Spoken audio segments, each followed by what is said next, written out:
Paladin Ramsey sat on his bed reading an outdoor life magazine he'd borrowed from George Hanley. He was reading an article on the Atlantic salmon and was very much interested. The Atlantic salmon, the article stated, lay their eggs in the upper reaches of the freshwater rivers, such as the Cairns, the Ranoot, and the Dungarovan. When the young have grown to about a pound in weight, they are called smoked. They take a little journey. They swim a couple of thousand miles to dine in the ocean waters off the coast of Greenland. When they've stuffed themselves to satisfaction, they head back to their place of birth to start another generation. They lay their eggs behind the same rock or in the same bed where they themselves were conceived. The question asked in the article were, how do these salmon find their way to Greenland and back? How do they recognize the same old rock or the same old bed where they themselves were born? 4,000 miles through the dark ocean waters to return to the same nest on the same river. Why? Why not some other river, or at least some other rock? One of the article's contributing scientists theorized that salmon may have the ability to sense magnetic forces, that they follow magnetic fields from magnetic rock to magnetic rock, from magnetic coast to magnetic coast. Salmon do tend to follow coastlines and even riverbanks, stated the scientist. Magnetic was the magic word that had started Paladin's quick mind to work. Lately, Paladin had been thinking that voices, the echoes, were drawn back magnetically. Perhaps one's voice is thrown from a hillside by anti-magnetic forces. Perhaps the ear is the magnetic force that attracts it home again. Perhaps magnetic forces account for the homing instinct in all creatures, for instance, the monarch butterfly, the swallow, and the salmon. Paladin had learned at a very early age how to stroke metal with metal for the purpose of creating magnets. If salmon are attracted to magnets, thought Paladin, why wouldn't a magnetic hook work better than just your everyday, ordinary hook? Paladin decided to pay a visit to George Hanley. Paladin found George sitting in the shade of the barn, smoking a cigarette. George always went behind the barn to smoke. "How's you going, pal?" greeted George. "What's up?" "Was thinking I might go fishing. I was wondering if you had any hooks." "Not me, no. There's some in the store, I think. Thought maybe you could steal me a couple." "Shouldn't be any trouble. Where are you going fishing?" "I don't know, someplace where it's good." "Trout or salmon?" "Salmon." "You need fly hooks and a rod and reel to fish salmon. I thought I might borrow Shad and Ash's outfit." "You sure you need fly hooks for fishing salmon?" "Yep, that's what everybody's using." "You think you could steal me a fly hook?" "It's hard to say. Fly hooks are a lot more costly than bait hooks." "Why don't you just go trout fishing back at the brook?" "Because I have an idea about catching salmon." "What idea?" "Get me a fly hook and I'll tell you." "What makes you think the idea's worth it?" "I don't know. I have to experiment." "Well, I might be able to get you one fly hook." "What kind do you want?" "It doesn't matter. I don't know one from the other." "Okay, I'll see what I can do. Wait here." In less than 5 minutes, George returned with a fly called the Blue Charm and handed it to Paladin. George was always giving Paladin things. George Hanley and Paladin Ramsey were good friends. "Want to play in the hay?" asked George, gesturing to inside the barn. "I was thinking about you last night," said Paladin. Dryfly found himself pacing restlessly. He couldn't quite figure out what was happening to him, but he knew that something strange was in the making. For the 10th time, he found himself pondering the facts. "She spent a lot of time the night talking to me and hardly spoke at all to Shad. True, they walked all the way here from Migadar, but they didn't take long in doing it. They couldn't do nothing in that short a time. Shad didn't seem to know what he was doing. He got drunk too and puked off the veranda. Almost didn't make it. Shad drank a whole lot more than I did. No wonder he got drunk. Lillian was probably making fun of us, but she seemed to like me." On the way to Cabbage Island Salmon Club, Dryfly picked a daisy. "Mom says all women like flowers," he thought. "Mom says she carried daisies when she married Buck." As Dryfly neared the cabin where Lillian Wallace was staying, he found himself thinking that maybe he had arrived too early. It's still morning. She might not even be out of bed. He didn't knock on the door, but sat on the veranda to wait and watch the river. He heard robins and chickadees and crows. He could see the river and the forest. He could smell the morning fresh radiant in the sun, cleansed to sweetness by the recent rain. "Good morning, Dryfly," greeted Lillian from behind the screen door. "Am I a sleepyhead or are you early?" The train goes at 11 o'clock. You said you had a letter to mail, and I thought, oh yes, I haven't finished it yet. Would you like some orange juice? Sure, I'll bring it out to you. In a moment, Lillian reappeared with 2 glasses of orange juice, handed one to Dryfly, and sat at the table. She was wearing a blue and white checkered blouse, blue shorts, and sandals. I picked you a daisy, said Dryfly, handing her the flower. Oh, how nice, thank you. How thoughtful of you. Dryfly was feeling a little bit embarrassed about giving her the flower, but he was glad he had given it to her. Lillian put the daisy in her hair. She had just taken her morning shower, fresh, clean, and radiant. She complimented the morning itself. Dryfly could not take his eyes off her. Did you have a good time last night, she asked, waving the mosquitoes and black flies that were already commencing to seek out her sweetness. Yes, said Dryfly. My father really enjoyed your singing. It would be nice if you could come down and play at the Red Lion. You never know, I might. Have you seen Shadrack this morning? Not yet. Ouch! Lillian slapped a mosquito that was feasting on her thigh. The bugs are terrible. Don't they bother you? Sometimes. Only sometimes? I think they're out to devour me. How do you put up with the things? Dryfly wanted to tell her what Paladin had told him, that insects were very tiny, that insects had tiny eyes that restricted their vision to but a couple of feet, that insects were attracted to smell and body heat, and that by waving and slapping and getting excited, one was only attracting more of them. They don't bother me that much, he said. There was a can of repellent sitting on the table. Picking it up, Lillian said, they sure bother me. Lillian sprayed her legs and arms. She sprayed some into the palm of her hand, then rubbed the back of her neck and face. She closed her eyes and sprayed her hair, and then sprayed the air about her. Your father gone fishing? Asked Dryfly. He and Mr. Tucker went to Newcastle to see a lawyer. My father's buying some property. From Linden? It's right on the river. Dad tells me it's beautiful. Good salmon pool there, commented Dryfly. Only one left around. What happened to the others? Asked Lillian. Oh, they're still there, but us lads can't fish in them. But why? Lads from Fredericton and the States and stuff on them. They don't want us lads fishing in their pools. Catch all the fish. But there's got to be plenty for everyone, isn't there? Yeah, I don't know. I don't fish much anyway. Most of the people around here fish with a net. But that's against the law, isn't it? Dryfly shrugged. If you want salmon, that's how you gotta get 'em if you don't have a pool to fish in. Don't people ever get caught by the wardens? Sometimes. Hardly ever. Well, my father will let you fish in his pool, Dryfly. Don't you worry about that. Not worried. I hardly ever fish anyway. Dad wants to build a cottage next year. That's good. You'll be able to come up more often. I guess so. I'd really like to see the property sometime. I know where it is. Is it far from here? The other side of the river. Just cross the bridge and down the other side a little bit. See that house down there on the hill? Dryfly pointed at the paintless house, barn, woodshed, outdoor toilet, pig pen, tool shed, binder shed, hen house, and the well house that sat on the hill, across and downstream a half a mile or so. Could we get over there to see it? No trouble, cross the bridge and down the path. Want to go? Sure, I'd love to. Dryfly and Lillian left the Cabbage Island Salmon Club and went over the hill to the river. They followed a riverside path upstream for several hundred yards until they came to the footbridge. The footbridge consisted of 4 steel cables that spanned the river, 2 on top and 2 on the bottom. The sides and the bottom were held together by a fencing wire. The 2 bottom cables were crossed by 4-foot lengths of 2x4 lumber.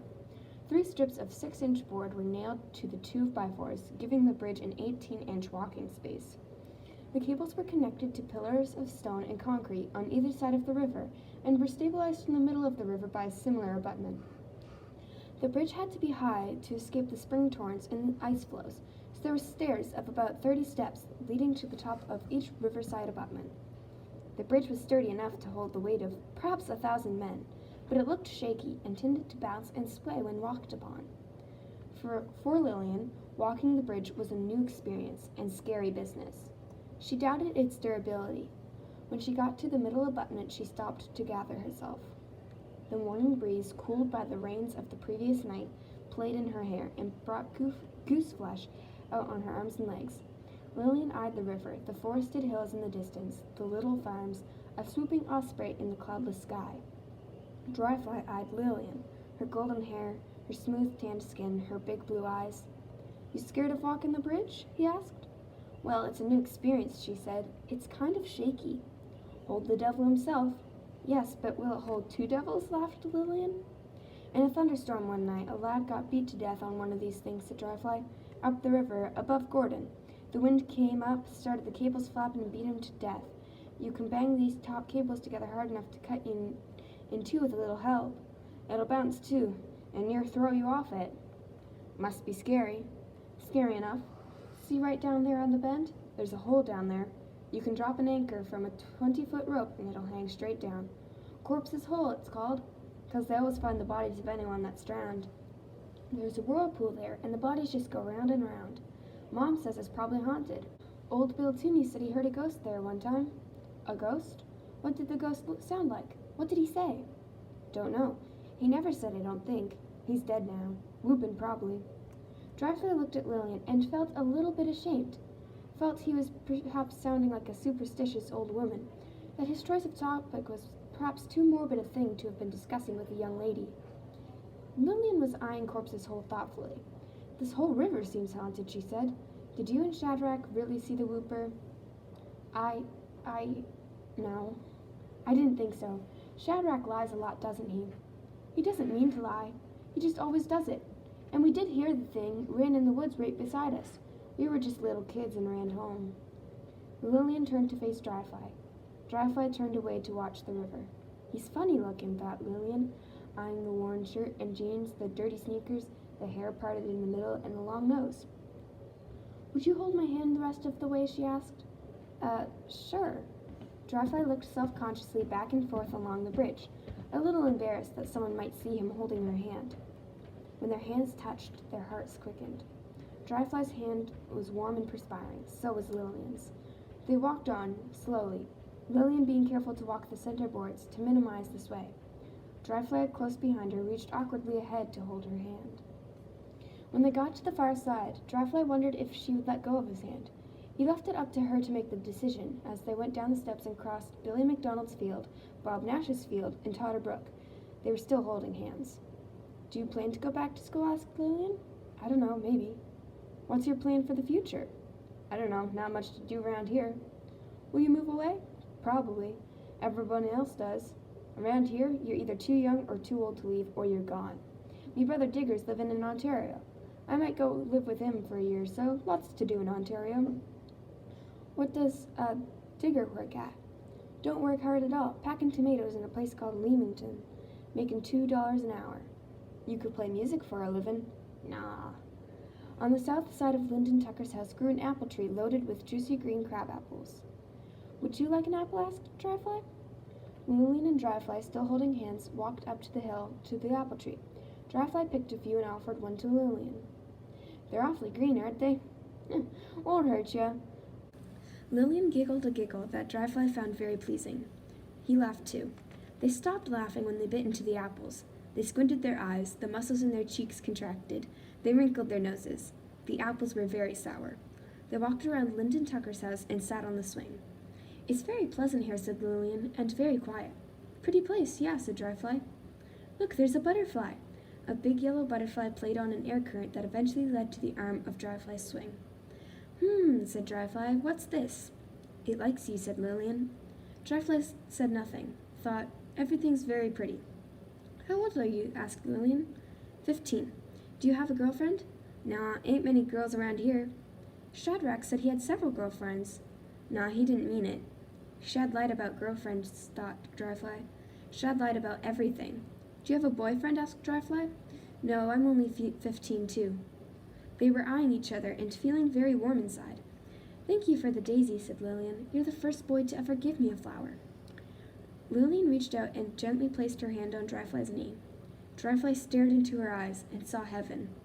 Something very emotional was sweeping over Lillian, a combination of happiness, sadness, and bewilderment.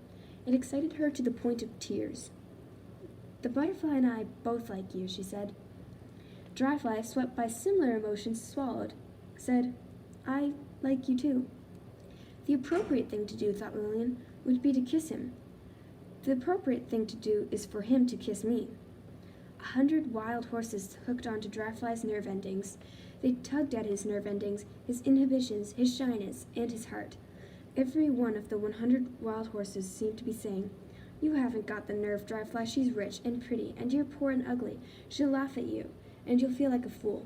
You'll be lucky if she doesn't slap your face."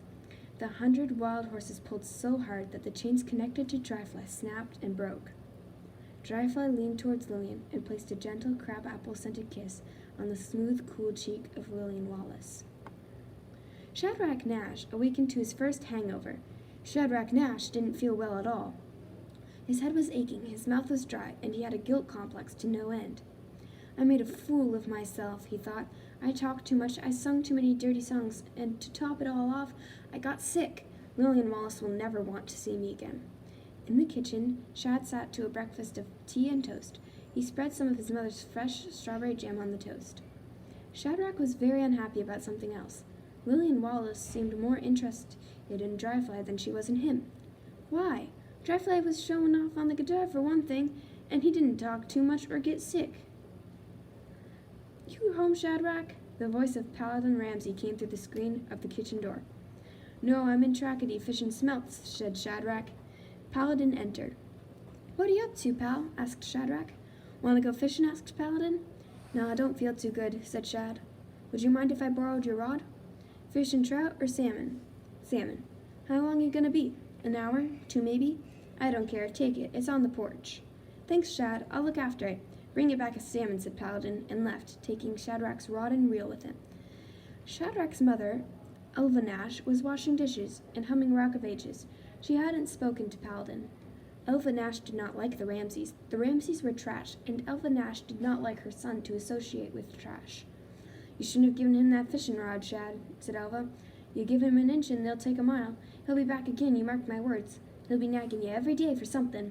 "Pal won't hurt it." "No odds. I don't want him around the place. They're Catholics. They don't know the word of God. I pray for you, Shadrack, darling. I pray every night that you'll stop hanging around with the likes of the Ramsays. They'll just get you in trouble, mark my words." "They're not so bad." "Well, they're not so bad. Not so bad. They're trash. That's what they are. Never go to church on Sundays. Running the roads like cattle. Pawn me soul, Shad. I don't know what's becoming of you. You're getting just like them. That old Shirley Ramsay never took a bath in her life. I could smell Paladin as soon as he walked through the door. They'll never see the kingdom of God, Shad. You can mark my words." Elva Nash was warming up for one of her sermons, and Shad knew it. She was washing dishes, and Shad was sitting at the table. Through the window over the sink, Elva could see the river. Through the window, Elva could see Lillian Wallace walking down the path with Dryfly Ramsay. "Now look here, would you? There's that sports daughter walking down the flat with that tramp. Boys, she must think a lot of herself. What do you suppose the world's coming to?" "Who?" Shad dashed to the window. "Dryfly and Lillian," he muttered through the thick black curtain that seemed to have fallen. Shad ran outside and around the house. Spying from the corner of the house, he could see Lillian and Dryfly walking through the field holding hands. Shad was hungover and a little dizzy. The sight of Dryfly and Lillian almost made him sick. "No," he thought. "No, no, no." Shadrack Nash was very hurt and wanted to cry. Shadrack was not hurting so much just because of the girl. There's more to heartbreak than losing the girl. Shadrack Nash was hurting for the same reason all losing lovers hurt: egomania. How could he face Dryfly? Shadrack Nash went for a walk through the woods. He needed to think. Shadrack took a walk back to Dotterbrook. When Dryfly removed his lips from Lillian's cheek, he could taste her fly repellent.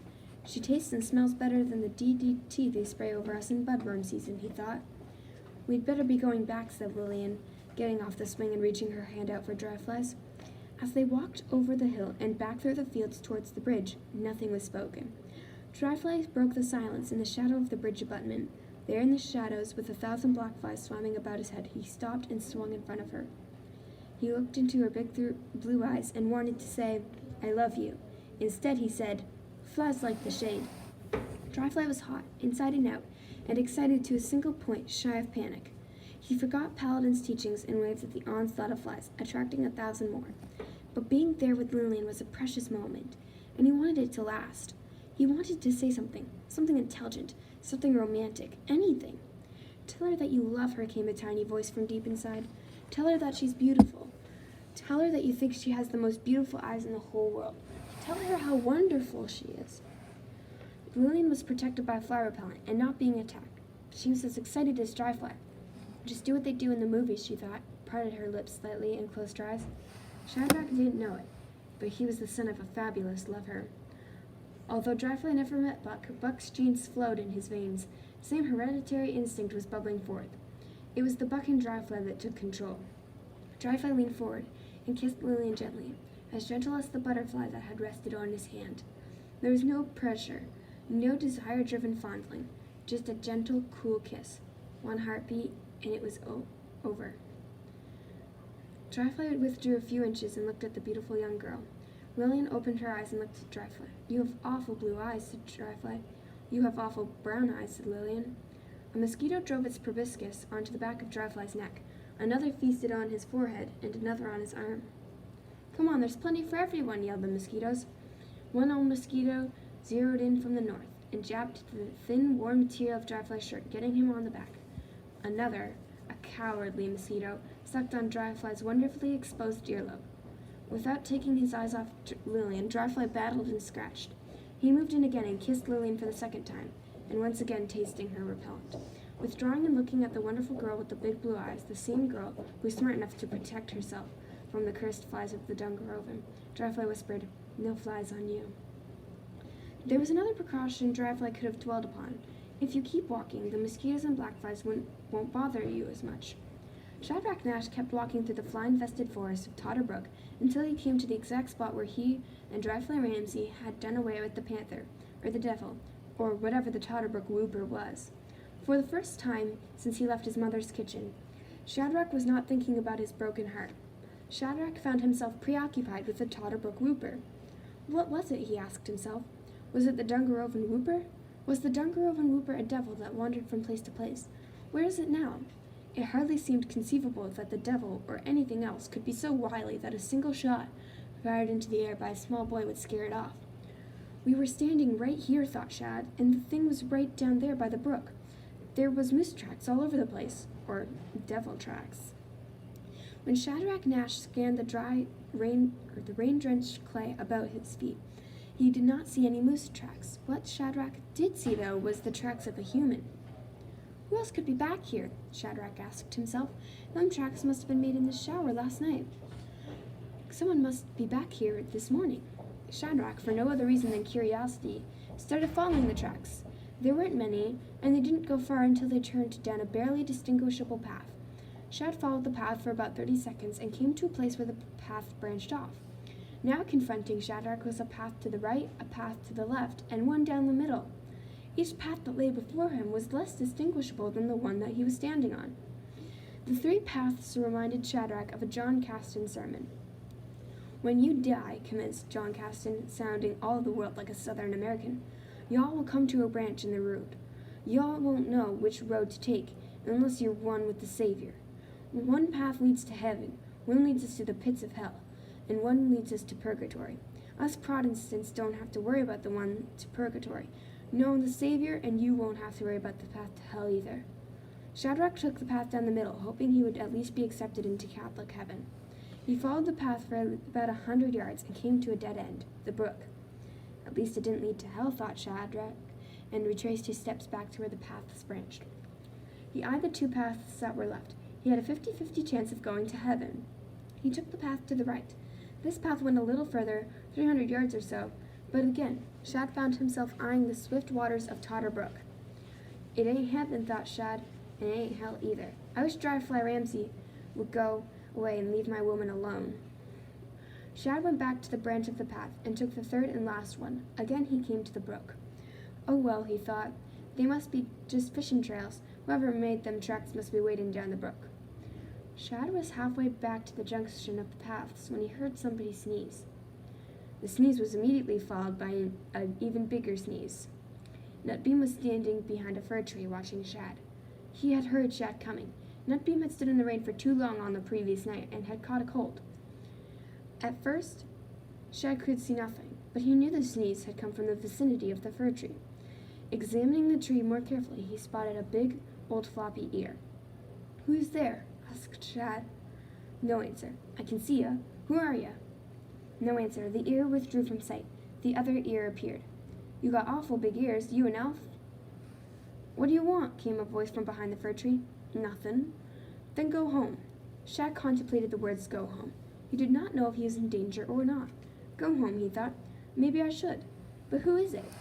"Who are you?" asked Shad. Nutbeam was very depressed. He had been found. Out of curiosity, people would visit him. They'd laugh at him and bother him, and he'd have to move.